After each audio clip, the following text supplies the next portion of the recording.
Sure. And so I just jumped right in. Well, you went past American Fiction. It's come ahead of that. Yeah, I don't think American Fiction was offered on Delta. Fair enough. But now I've seen 3 of the Best Picture nominees. Oppenheimer, thumbs up. Killers of a Flower Moon was confusing and weird, and I had zero interest of it after 45 minutes. And then Anatomy of a Fall, I mean, I went through the weird psychology. This is so boring. It must be amazing because it got nominated for Best Picture, and it wasn't. All right, so I hate those though when the director tries to be the smartest person in the room, and then you'll just have to watch it again and pick up the nuances. Did you notice the foreshadowing and at 23 minutes in and no. All right. Yeah. Exactly. The symbolism of the stark sky with the leafless trees because it's the middle of winter. What that does is Gotcha. 248-539-9797. Phone calls, feedback. Carson Anderson. Do I want to watch it or not? Can you at all intrigued to watch it? I want to see how boring this is. Yeah, right? Like how bad is it? Yeah. I've watched some boring stuff. And if it's boring, I know I don't have to come back for the payoff because I'll just bail. Right, exactly. You maybe give it a half an hour and all right, that's enough. Let's watch 2.5 Men reruns. What happened to Rock the Block? Exactly. Right? This is a candy episode. What do we got? All right, so there is a breaking story here, just seeing this, of a bit of a conclusion on the investigation into Michigan football for the COVID-19 dead period violations. Just kind of go over it because it's breaking as of right now. Agreed upon violations involve impermissible in-person contacts during the COVID-19 dead period, impermissible tryout and program exceeding the number of allowed countable coaches, when non-coaching staff members engaged in on- and off-field coaching activities, including providing technical and tactical skill instruction to student athletes. The negotiated resolution also involved the school's agreement that the underlying violations demonstrated a head coach responsibility violation, and former head coach failed to meet his responsibilities to cooperate with the investigation. The school also agreed that it failed to deter and detect the impermissible recruit contacts and did not ensure that the football program adhered to the rules of non-coaching staff members. Committee will not discuss further details in the case to protect the integrity of the ongoing process as the committee's final decision, including potential violations and penalties for the former coach, is pending. So that is a synopsis put out on the NCAA's website in part. You can see it all at ncaa.org if you want to check it out. How do you penalize Jim Harbaugh at this point? Don't know. Do not know. He gone. Yep. Do not know. But as I say with all these cases, if you did something wrong, you take your punishment. And the sooner you get to the punishment, the sooner you can move on beyond it. But Chris Vanini has tweeted out, Michigan's COVID recruiting violation penalties are out from the NCAA. 3 years probation, fine, recruiting restrictions, 1 year show cause for 5 individuals. Does it say who the individuals are? Does not. But we shall see as those names come out. That is a story just breaking as of right now. 248-539-9797. Phone calls, feedback.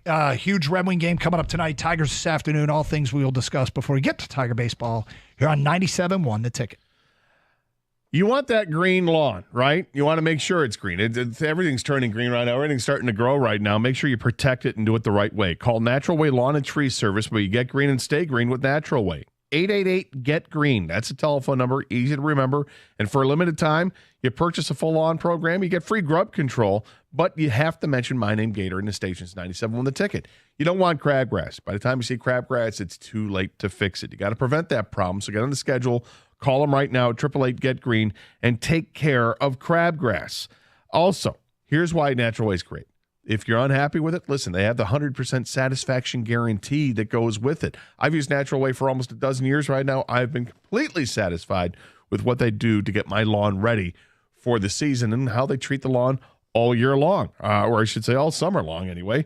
I love what they do. They're locally owned over 30 years. This is a company that uses fewer chemicals, environmentally sound practices. They hire the right people to come out and do the right things for your lawn. They are certified. They know exactly what they're doing. Give them a call today, 888-GET-GREEN, or go to naturalwaylawn.com.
So we can't hear it here in studio.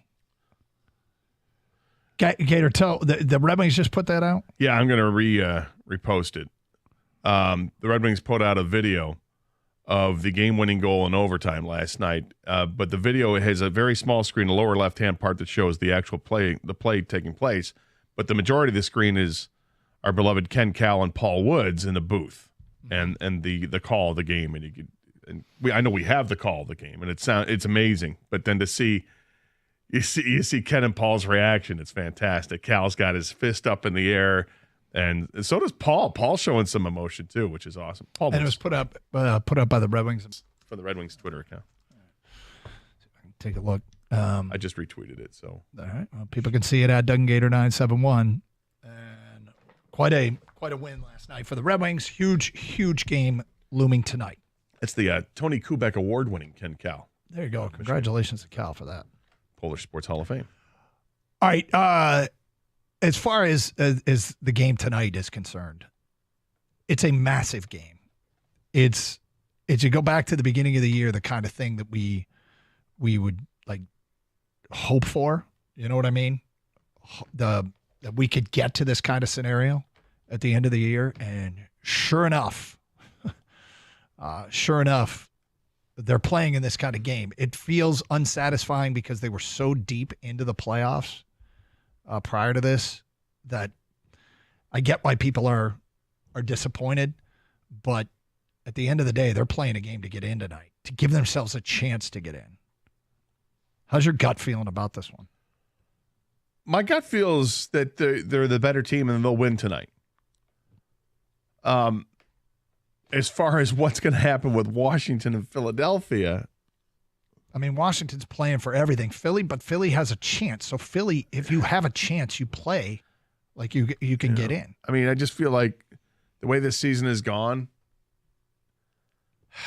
I feel like Washington wins it. You feel like Washington wins this game tonight? Yeah, and would render the Red Wing victory meaningless to an extent. But I like how this team has fought the last two games, obviously against Toronto and Montreal, with the overtime victories, falling behind and coming back to tie it, and then winning in overtime has been fantastic. But yeah, I'm going into it expecting the Red Wings to win because I think they're determined. I think they're better, and that should happen. Mm-hmm. You know, my 51 says Washington ends up beating Philadelphia and ruining the chance for the Red Wings to go to the playoffs, but it's 51. So we'll see what Philadelphia team decides to show up. Is Tortorella going to fire up the troops in Philly to get them ready for Ovechkin and the crew? Yeah. 248-539-9797. Phone calls, feedback. You want to get into that? We just mentioned that the NCAA ruling is out on Michigan. It's 3 years probation. 5 individuals who previously worked for the program have to have a show cause. And there was one more thing. But if you want to get into that. But that's for the That's for the COVID. That's for the violations that they had that they thought they addressed at the beginning of the season when they suspended Harbaugh for the first 3 games of the year. Let's get back to your open line calls. Larry, you're next on 97.1 The Ticket. Hi, Larry. Hey, guys. How you doing? Good. Thank you. I can't believe no one's talking about the galactically stupid way the National Hockey League is breaking the tiebreaker rule.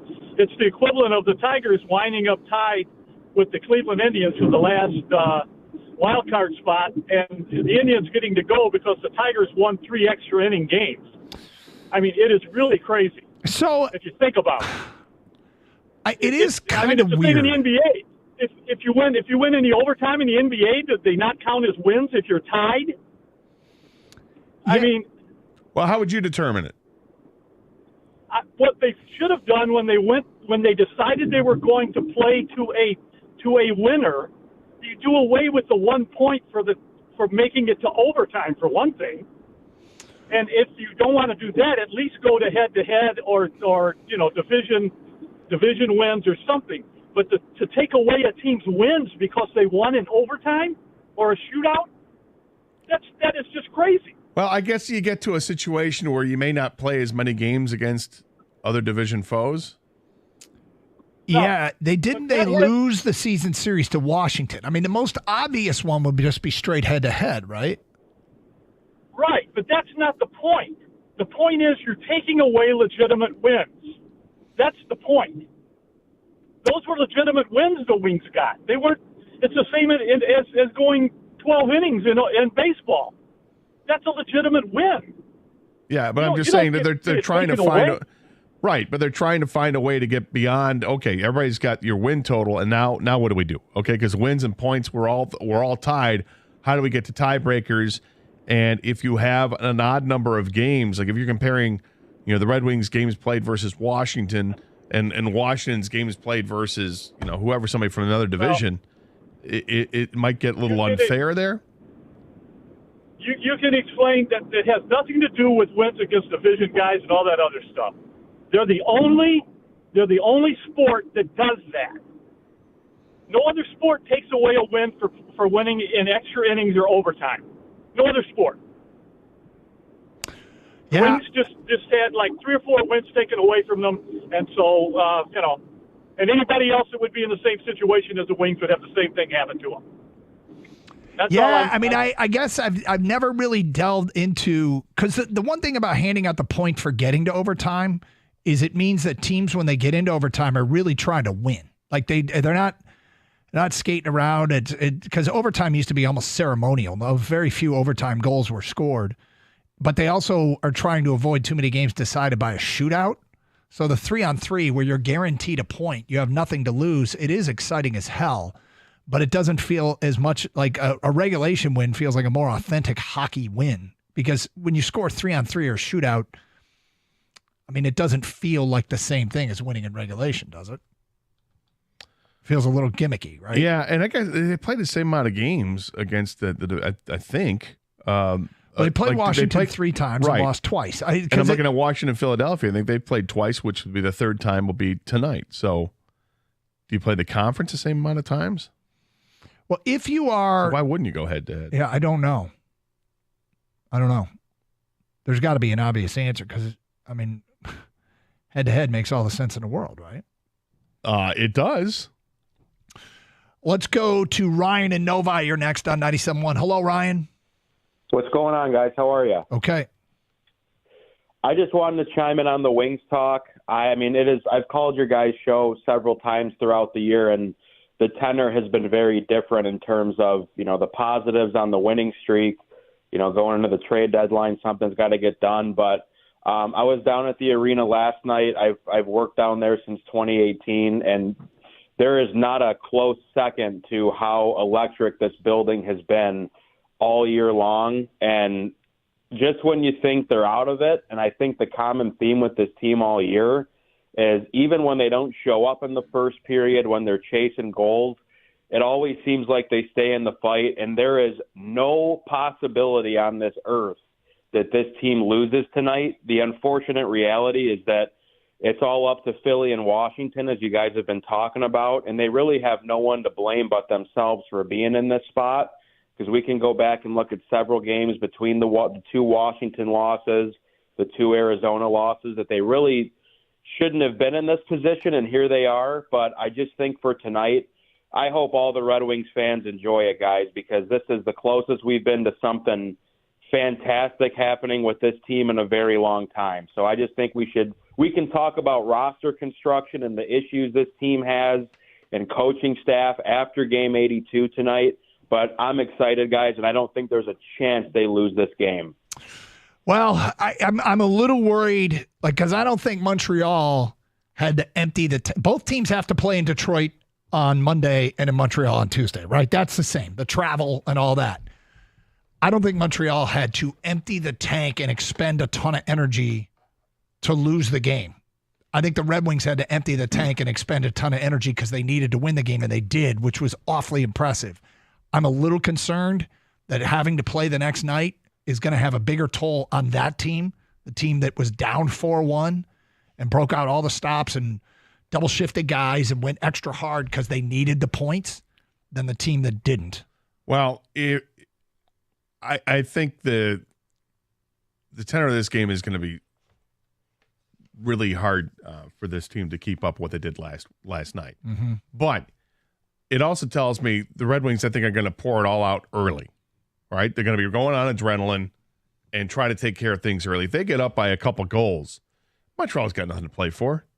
They just brought a kid up from the Frozen Four who made his debut last night, the Hudson kid. So they're not playing for anything other than pride.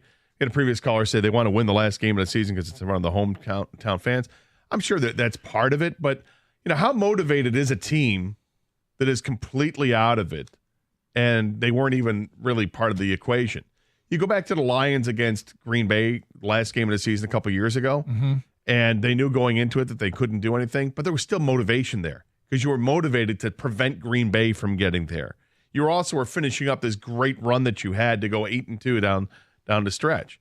So I think it's a little bit different with that situation. So I don't know what Montreal is going to show. I mean, I feel like Montreal, either because they're playing footloose and fancy free, they just don't care that could work to their advantage, or it completely works to their disadvantage. Then they're like, all right, let's get the golf clubs ready. 97.1 The Ticket. Hey, spring is here. We got the red, white, and blue trucks are already on their way to help people out that have flooded basements or scorching hot houses. You don't want to get caught with any of that. Call Birmingham Plumbing, Heating, and Cooling today. Frank's the owner. He's got a great deal that's been going on all spring long where they're giving all customers a free tankless water heater included with the purchase of a full furnace and air conditioning package. So if your air conditioning's on the fritz or you got a flood in your basement or a clogged drain, whatever the problem is, call Birmingham Plumbing and Heating and Cooling today or schedule an appointment online at birminghamplumbingco.com. Birmingham Plumbing, Heating and Cooling, your Metro Detroit boiler experts.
Doug Carr, Scott Anderson, 97.1 The Ticket. Open line. So how do you watch this one tonight? I mean, you've got, who's at the house right now? You and the wife, the young one. Yeah, that's it. Young one. Yeah. Other kids won't come home to watch the game with you? No. Daughter might be over tonight for some other reasons, so she might have it on. She watched the end of the game with me last night before we took her back, but yeah, she. But B Shizzle won't be there? He will not, most likely. Would he invite you to go out and watch the game? No, that doesn't happen. Didn't know if he and his bros would want to watch with you. Probably not. That's okay. So it's going to be you, the wife, and maybe the youngest. Yep. To watch the game. Yep. All right. So, look, the Tigers played an afternoon game, and chance to preview it here a little bit. They lose yesterday 1-0 to Texas. Okay, the offense is an issue. Got it. I almost feel like we're going to be talking about this most of the season. There's some guys that can do more, and hopefully that they will, and I'm sure they're working very hard on doing that. The crazy thing is, if you think about what this team is, right? This team is expected to be roughly around a 500 team. And there's a reason for that. It's personnel related, right? They don't have a great roster. They have an interesting roster with some positives, some negatives. The negative is most obviously the offense. The Tigers score 3.5 runs per game, the fourth worst in baseball. The Tigers allow 3.69 runs per game, the fourth best in baseball. So relative to the competition, they are the fourth best at runs allowed and the fourth worst at one run scored. And therein lies a 500 team, right? I mean, isn't that essentially, you don't have answers to all the questions and be a 500 team. You have strengths and weaknesses. The weakness is the offense.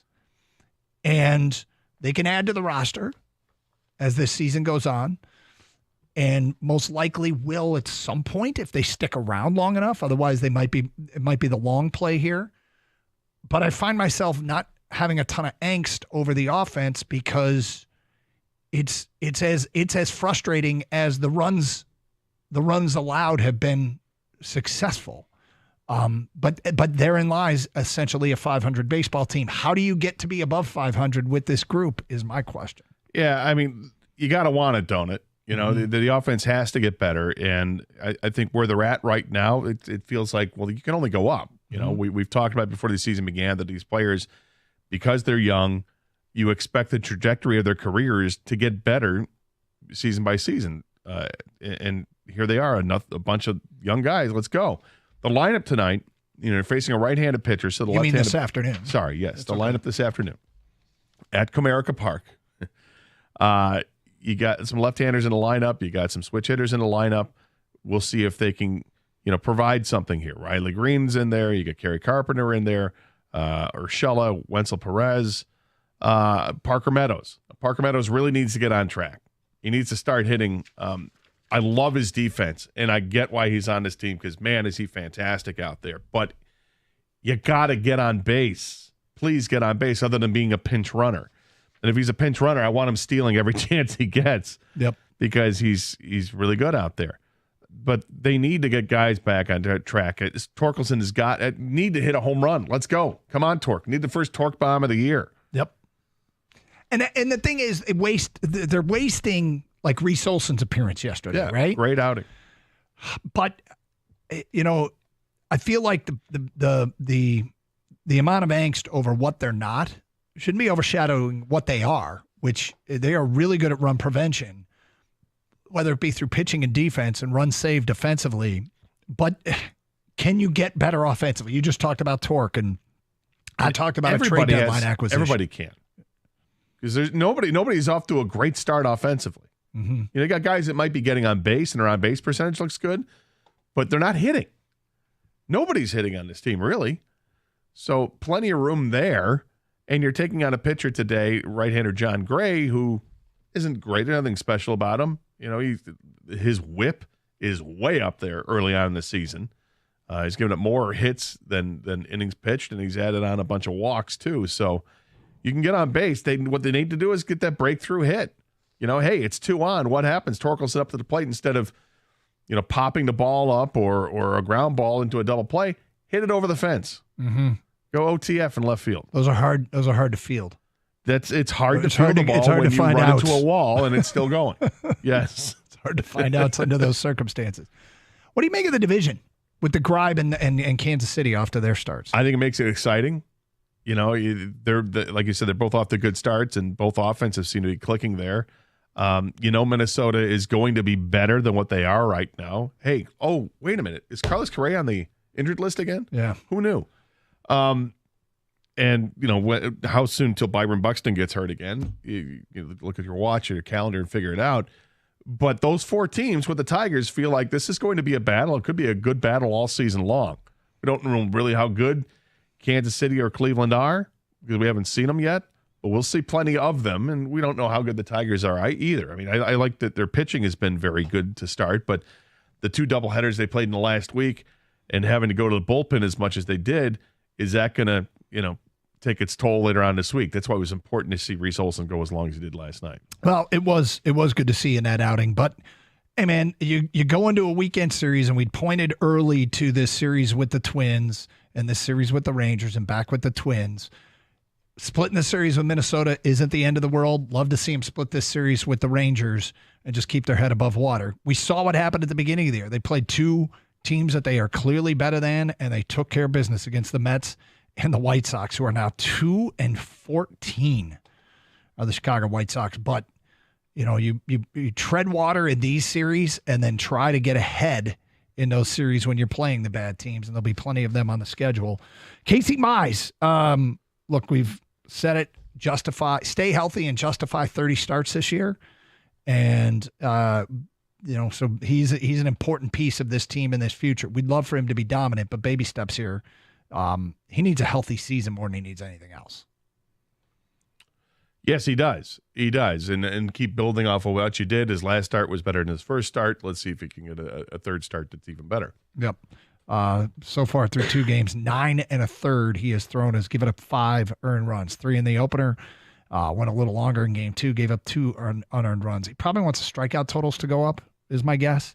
But Casey Mize getting the baseball today for the Tigers in this afternoon game with the Texas Rangers, who are a team that's hovering around 500 themselves, but expected to be one of the better ones in the game this year. 3 straight afternoon games, which is kind of a weird scheduling quirk, coming up against Texas. And by the way, Parker Meadows, I really struggle because I love defense, not hitting at all, but the defense is, I think it's just so attractive when you do it right. Made another great play last night, kind of a diving stab that I don't know how many center fielders get to that ball. He's got great speed, elite speed, and chases it down, dives, and makes the catch. Other people aren't going to get there, and it's going to be up in the gap and 2 base hit, maybe a 3 base hit. Yep. At what point do you start talking about lineup changes? I think I give this another couple weeks. I think they want the full month to play out. That's what I would do. Yeah.